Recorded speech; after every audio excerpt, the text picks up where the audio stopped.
Hello, this is Chef John from foodwishes.com with Manti.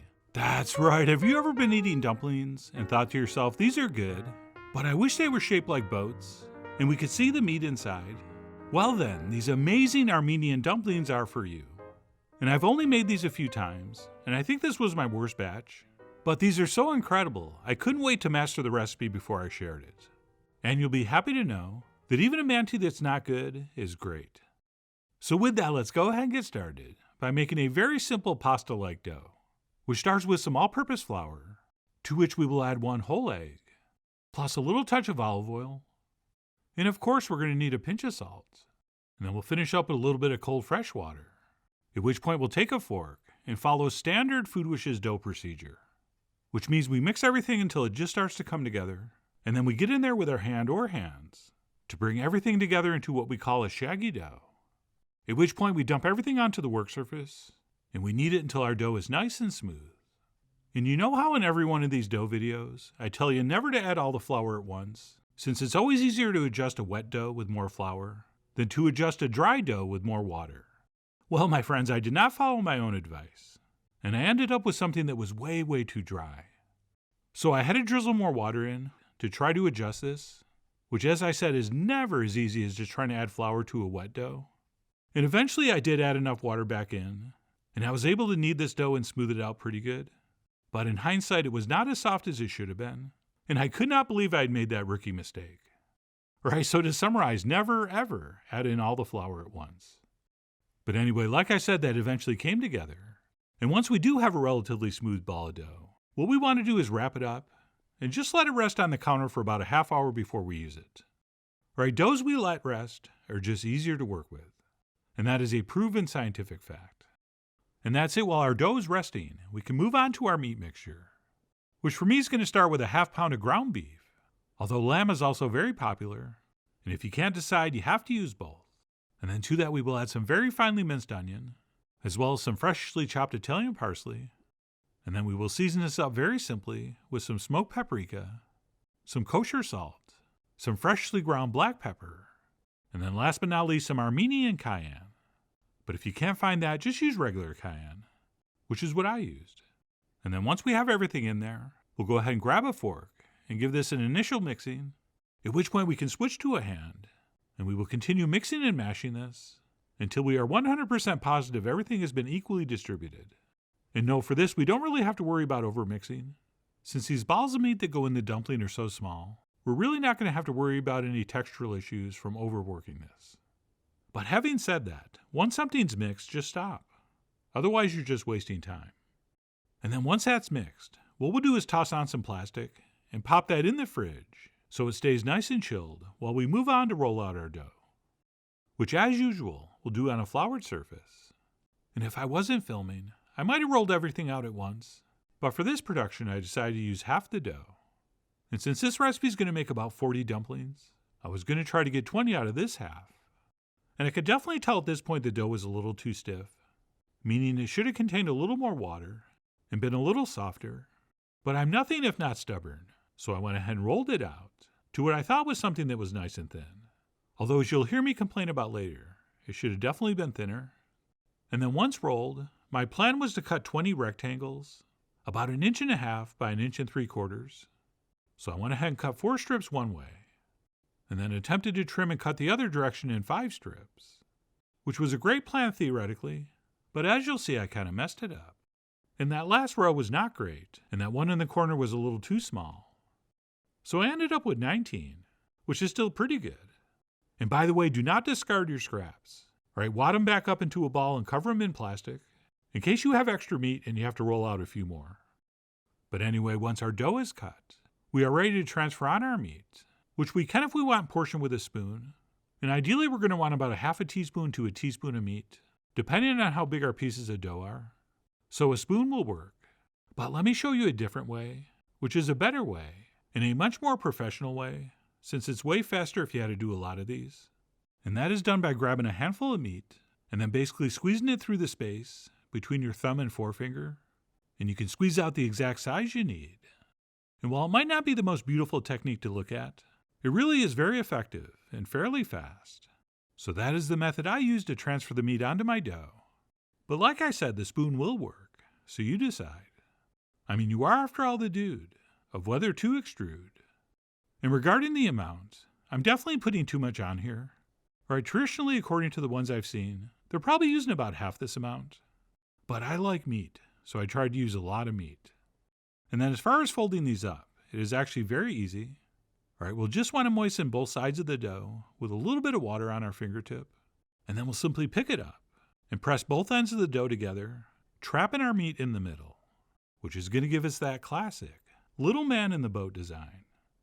And then once formed, we want to give those a little bit of a press, since we want these to be able to sit without tipping over in our pan. And ideally, I would have had a little more dough to work with, since that stuff should be coming just a little bit higher up over the meat. All right, not to close it in completely, but enough so that the meat stays in place even after these are cooked, which, as you'll see later, was a little bit of a problem with mine. And not to keep belaboring the point, but if my dough had been a little bit softer, I could have actually stretched this up over the meat a little more, and it might have worked out a little better.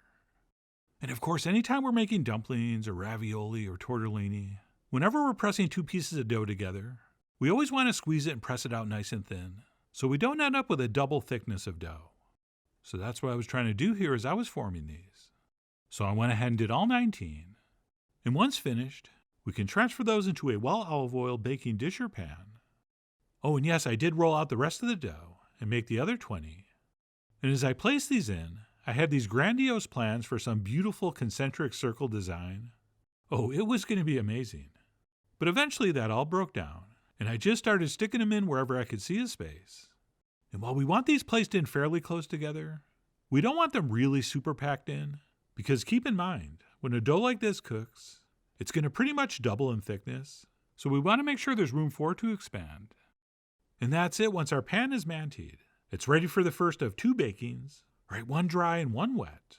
So what we'll do is go ahead and transfer this into the center of a 400-degree oven for about 40 minutes, at which point we'll add a nice flavorful broth and finish the cooking.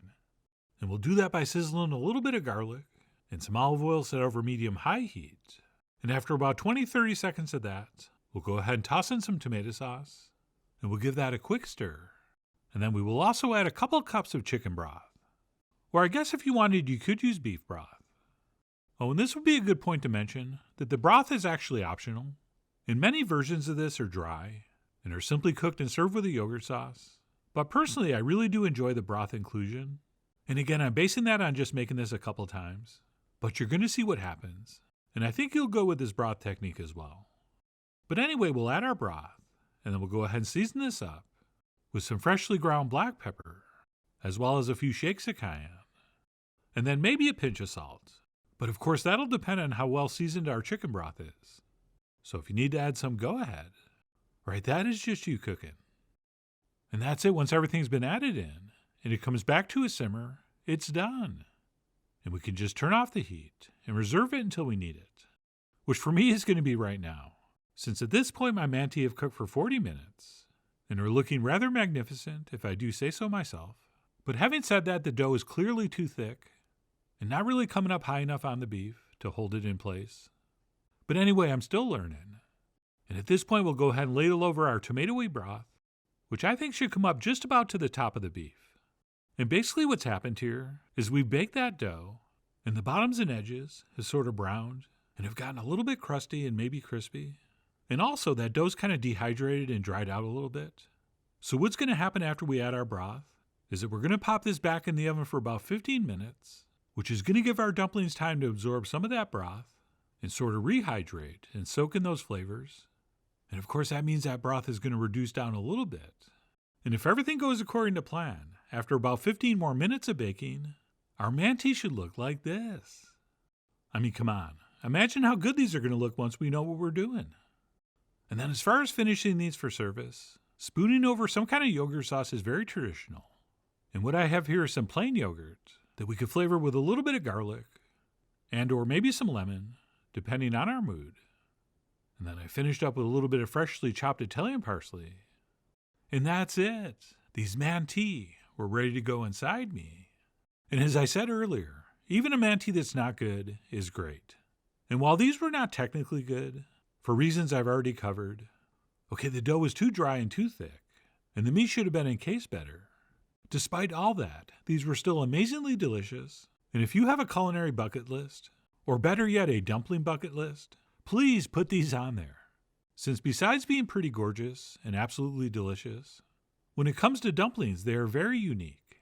And texturally speaking, I find these fascinating because there's something wonderful that happens here. From baking those dumplings dry first, and then finishing by baking them with the broth, that really is quite different than any other dumpling experience I can think of.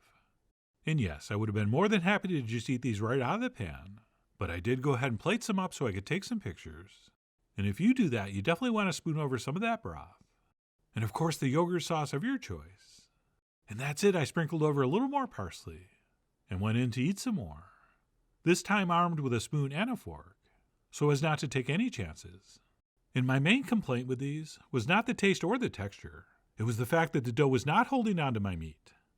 Check it out. Boat overboard, someone said for the first time ever. So that those little balls of meat are popping out so easily is not ideal. So I am going to practice and keep at this. All right, we never want to let not being good at something prevent us from doing it. Okay, show me someone that only does things they're good at, and I'll show you someone who's probably very boring. Okay, seriously, those kind of people have the worst stories. So we might not be great at these yet, and who knows, maybe we never will be. But I'm definitely going to keep practicing, and hopefully we all get really good at these together. Which is why I really do hope you give these a try soon. So please follow the links below for the ingredient amounts, a printable written recipe, and much more info as usual. And as always, enjoy.